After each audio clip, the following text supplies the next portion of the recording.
reform, of meaningful, long-lasting reform. And I know that this is challenging. The fact is that the reform proposal unveiled by the Democratic legislative leaders contains a majority vote budget proposal. A majority vote budget proposal, because nothing is more important than returning our budget process to basic democracy. Now, we know how fundamentally important that is, but it's already caused problems with Republicans in the legislature. But I'd remind my Republican colleagues that if a majority vote budget is good enough for Texas and Wyoming and Alaska, then it ought to be good enough for California too. Now, we've got to work together. We've got to work together if we expect the Republicans to be with us. And I know that this might not be the most popular thing with everybody in the room, but I believe that Republicans have a legitimate role to play as the minority party. Now, that's why I appointed two of them to serve as committee chairs. This was the right decision because job creation and reform are vital to the future of our state. And I believe that Republicans can be productive partners if they choose to do so. But let me be clear about this. Partnership and cooperation are two-way streets. Compromise with a minority party should never mean capitulation to them. We should always stand firm. We should always stand firm and fight for our principles. And if the Republicans choose to continue their obstructionism, then we must stand firm on behalf of the majority of Californians who elected us to do so. And I want the Republicans to know one thing. Before they even try it, I will not negotiate with a gun to my head. A gun to somebody else's head, whole different story.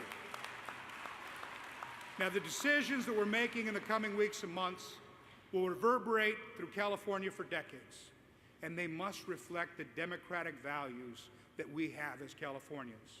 We know that Democrats don't lose elections because people vote for Republicans.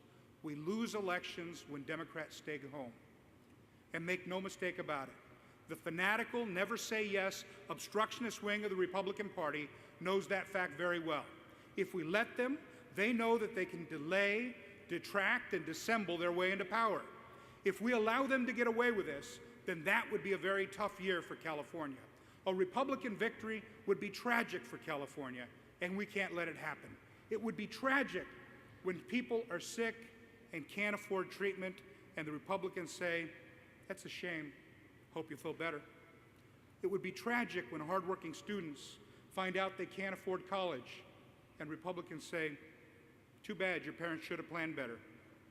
We've heard this approach to government over and over again. The people of California know and need to know that we're standing with them. We need to remind them that California is so special and so unique because this is a place where everyone has the opportunity to succeed. This is our state's finest legacy. And the party that they can trust to protect that legacy is the Democratic Party. As I said, our values are on the line, and Republicans are intent on eviscerating the social safety net. So let's remind the voters just what it is that the Republicans are attacking. Health care is part of the social safety net. Education is part of the social safety net.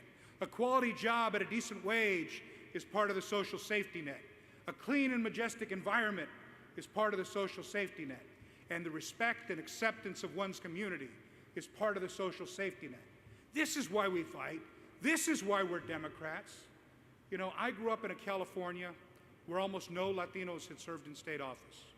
And the thought of a gay man in office was unfathomable. And now I stand before you as Speaker of the Assembly. No one